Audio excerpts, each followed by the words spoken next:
Hey, welcome to That's Good Broncos. I'm Brandon Perna, and I'm going to be doing the pick'ems, the picks, picking every game. We do this every year for all $3 and above Patreon members, all the YouTube members on the That's Good Sports YouTube channel. So you got till the game starts tonight if you're a member, to come join the league, come play against us. Will and I will make our picks every week. Will's not here. He's still in Ireland, or he's getting back from Ireland. He's somewhere in between Ireland and America. I don't know, but he should be back Sunday after the game when we recap the game here on the podcast. And today I'm going to introduce you to my buddy Mario.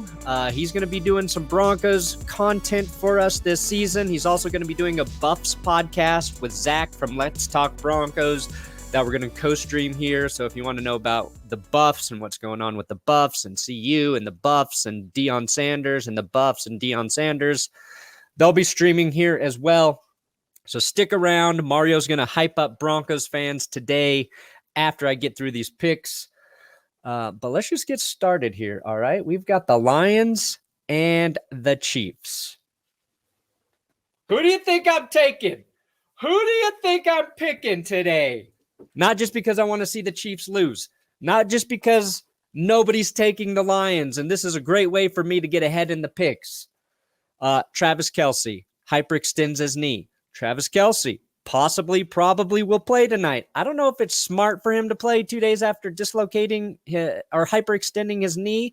I don't think that's a smart move, but if he does play, it'll probably be limited. I don't know how effective he'll be. I think the Lions win the matchup here in the trenches without Chris Jones, who's still holding out, who's going to be holding out for a while after Nick Bosa got $1 billion to go back to the 49ers. So I'm taking the Lions, and I'm not apologizing for it, and I'll be correct. Panthers, Falcons. Ooh, look at this. Nobody knows which one of these teams will be good. Oh, you know what? I'm going to take the Falcons. I like the run game. Desmond Ridder got a couple games under his belt last season. Didn't play much this preseason. I think the Panthers will be improved ultimately with Bryce Young, but right now give me Bijan running all over the Panthers. Browns, Bengals. Ooh, wow. 87 taking the Bengals, even though Joe Burrow has been dealing with that calf issue. Man, you know what? Actually, I'm going to take the Browns. I don't like that Joe Burrow's not 100%. Maybe he's ready to go. Maybe he plays. That scares me a little bit. I don't know. I just feel like the Browns are going to win at home. Ooh, Colts? Jags. We got 94% taking Jacksonville. Anthony Richardson in his debut for Indy. No Jonathan Taylor in the backfield. I agree. I think the Jags are going to win. I think their defense is going to be better this season. And they weren't bad that last year. I kept thinking like the Jags defense was horrible. And then I was looking back at it yesterday or the day before. And I was like, you know what? They were kind of sneaky competent. I think they're going to be a little better. I think Trevor Lawrence is ready to rock. He's got another weapon in Calvin Ridley.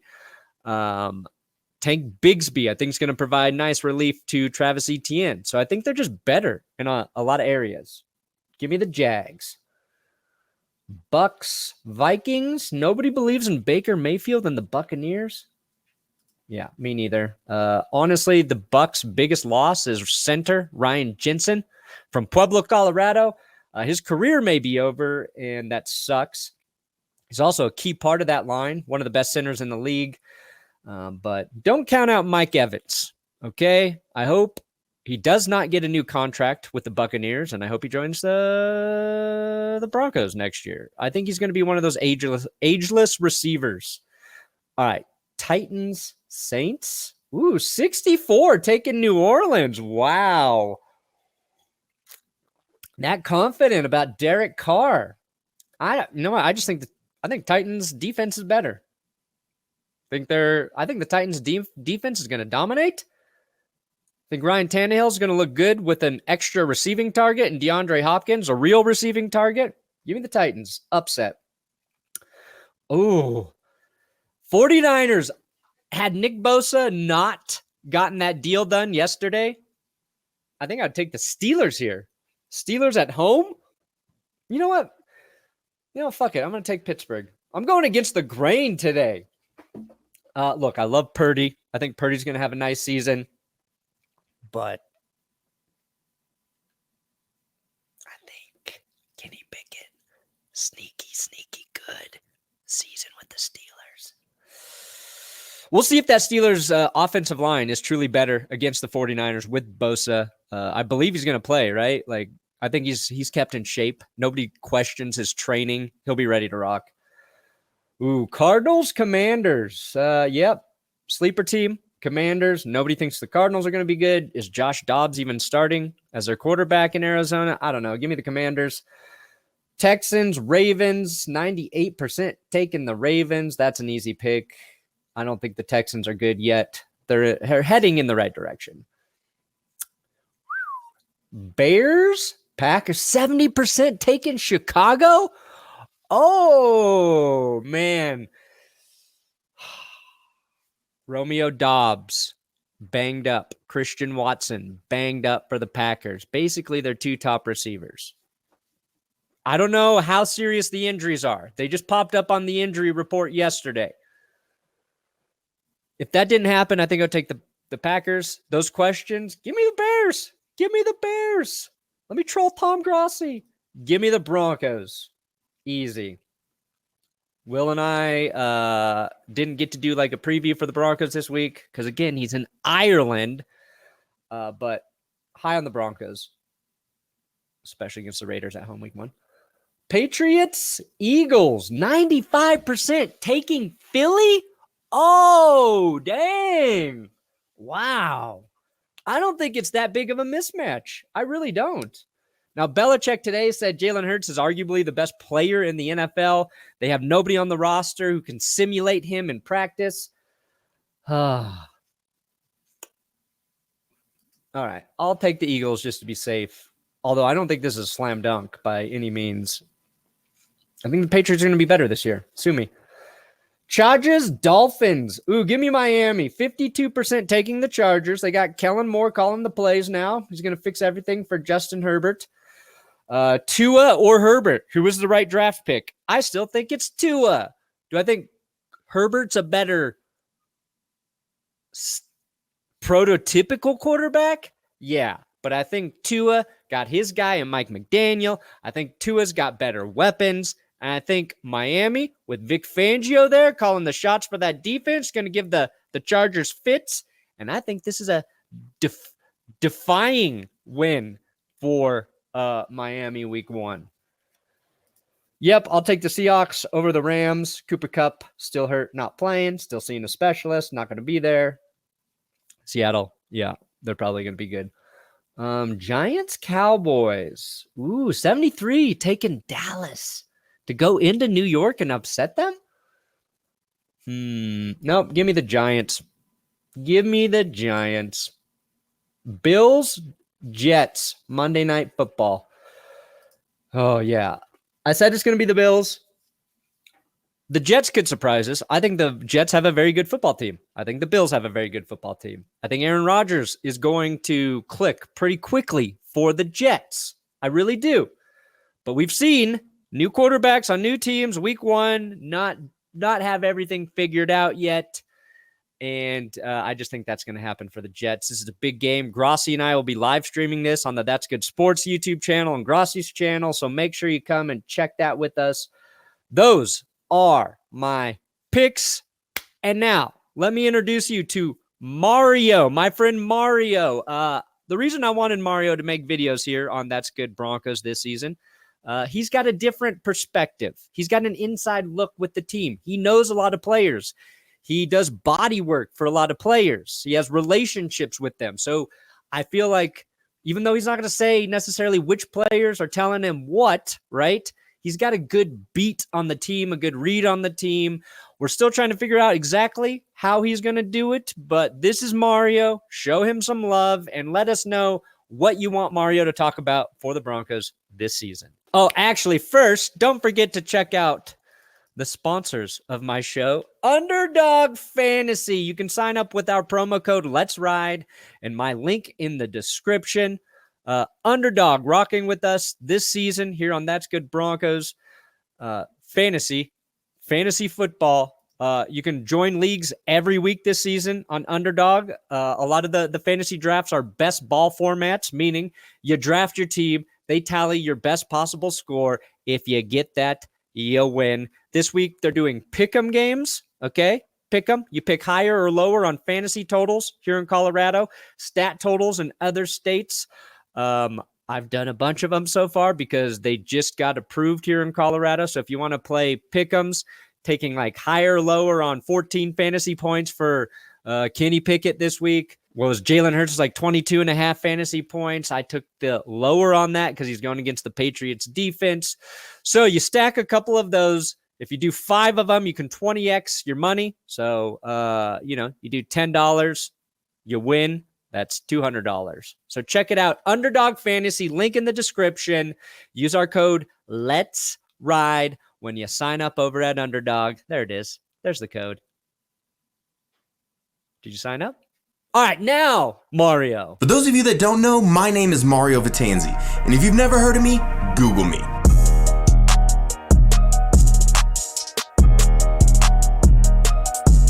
On second thought, that might not be much help because I'm not that well known and Google doesn't have a very extensive search history on me. I have a pulse on the team that very few, if any others have. I'm going to give you 3 rock solid reasons why the Broncos will make the playoffs in 2023. Hey, feel I'm in the mood for a switch up. I hit the function, hit the rose till I hiccup. I hit the stage and leave with money. Welcome to the very first episode of Altitude Adjustment. I cannot tell you how unbelievable grateful I am that you are spending your time with me. Now, before we go any further, please be advised, I am a Broncos fan. I sip the orange Kool-Aid. I see life through orange and blue colored lenses, and I will not apologize for that. And if that's how you are, you're in the right place. Now, if you want to go listen to some crap about why the Broncos are going to be bad, or why Russell Wilson's going to get benched midway through the season, or everything doom and gloom, this ain't the place for you. There are plenty of other outlets, even here in town, where you can get that. Hell, if you want to go listen to some fake experts tell you what they fake know, this is not the place for you. Now, really quick, I want to clarify. If things are bad, I'll tell you how they're going to be. I'm not going to put lipstick on a pig and tell you something that's not true, or tell you that I think something that I don't. I'm going to be brutally honest with you, but I'm also not going to crap all over the team just for clicks, just for likes. There are always going to be positives. There are always going to be things that you love. That's the point of being a fan. That's the point of being fanatic, of rooting for the team that you love, that you have loved for your entire life. So without further ado, reason number 1 why the Denver Broncos are going to make the playoffs in 2023, Sean freaking Payton.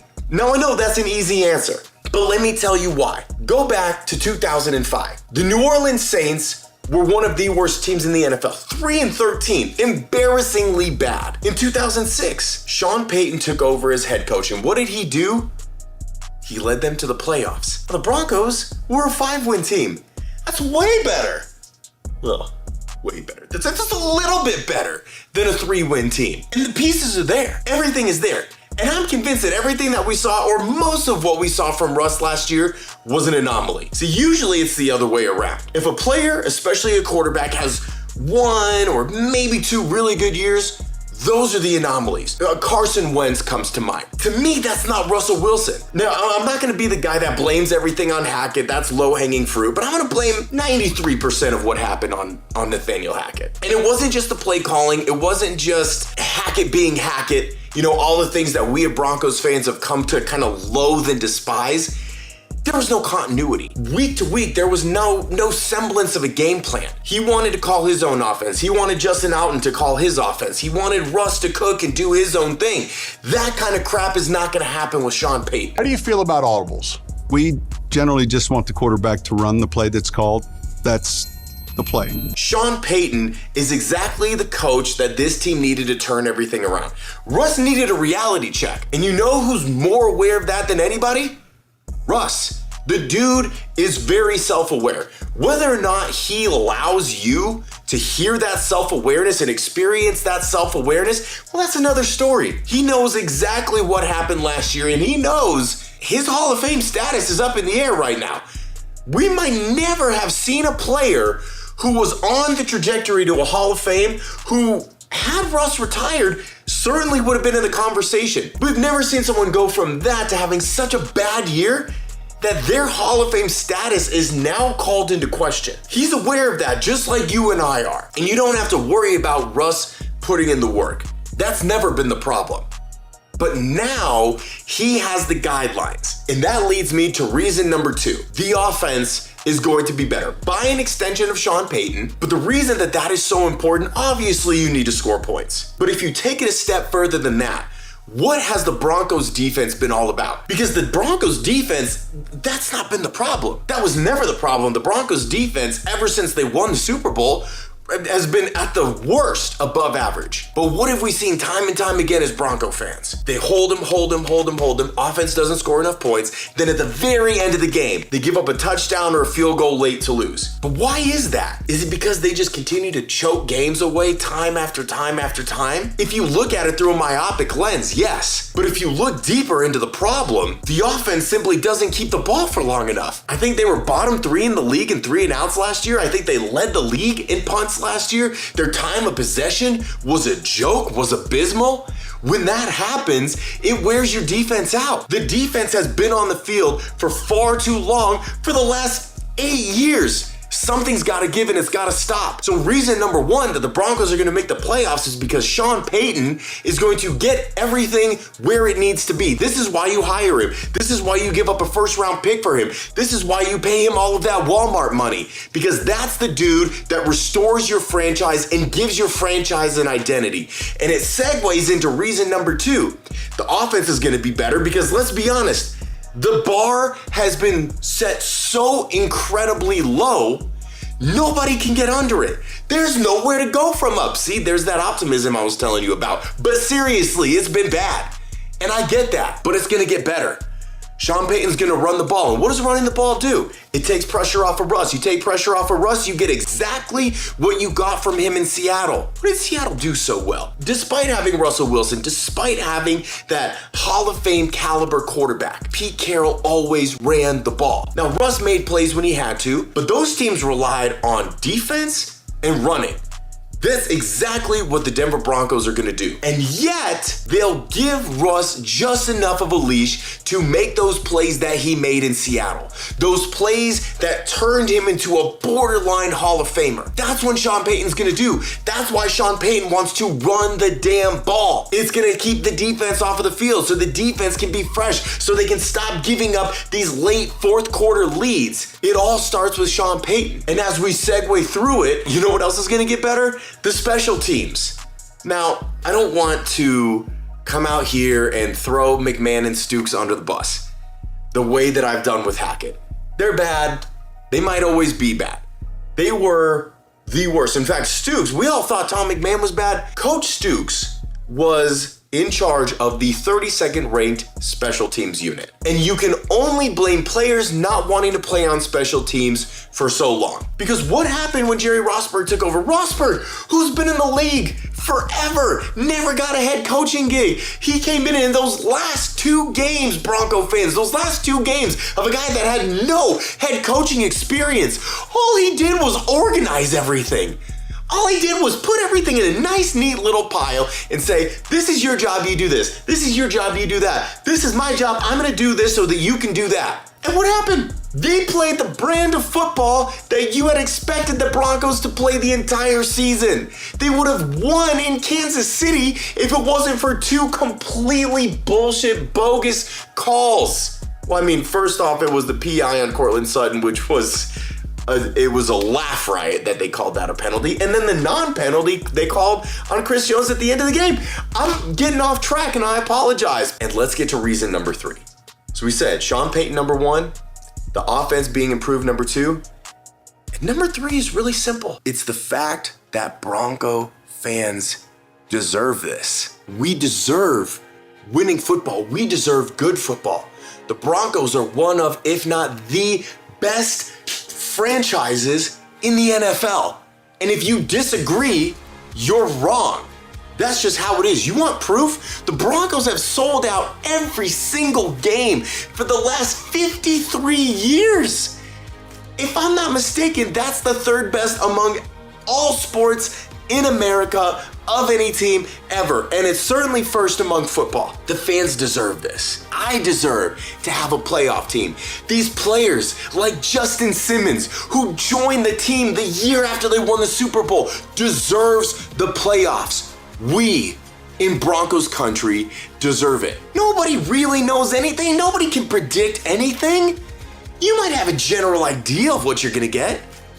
But shit, we thought things were gonna be good last year. But if we don't have that hope, if we don't believe that this team is gonna be good, what is the point of being a fan? What is the point of being a member of Broncos country? Please be a fan. I know it's hard. It's been really effing hard ever since the Super Bowl. And it's even worse that the effing Chiefs are good. It drives me nuts. But you give credit where credit is due because you're a good person and you're bigger than that. You treat Chiefs fans the way that they never treated you when we had Peyton Manning and they were the worst team in the league. With respect. Why? Because you're a Broncos fan. You don't have to live in Kansas City. I have for a year. It was terrible. Wouldn't recommend it. I'm getting off track again and I apologize. Root for your team. Have a short memory if that's what it takes. If it's another bad season, do your best. Just be passionate. Remember what it is about this game that brings you joy. Broncos country. Oh, I'm not going to say it. You thought I was going to say it. I'm not going to say it. Broncos country. My name is Mario Vitanzi, and I'll see y'all next time. Oh my gosh, I almost forgot. The winner of the contest, the winner of the Russell Wilson Color Rush jersey, Adon Diaz, my man, the 6'10" Mexican. You won, Playboy. I don't know how your big 6'10" ass is gonna fit into an extra large. I mean, it's not like it's a tall extra large, you know what I'm saying? But hey, you retweeted the tweet, you follow me. I went on some random website and picked you as a winner. So congratulations, Playboy. That jersey's all yours. Like to thank you for our sponsors, Vitanzi Therapy, and yeah, that's it. If you'd like to sponsor my show, that would be really dope of you, but you know what? No pressure. You can follow me on Twitter at Vitanzi Therapy, and if you have any questions about what I do outside of all of this, you can go to vitanzitherapy.com and check me out. See you later. I love you. Goodbye.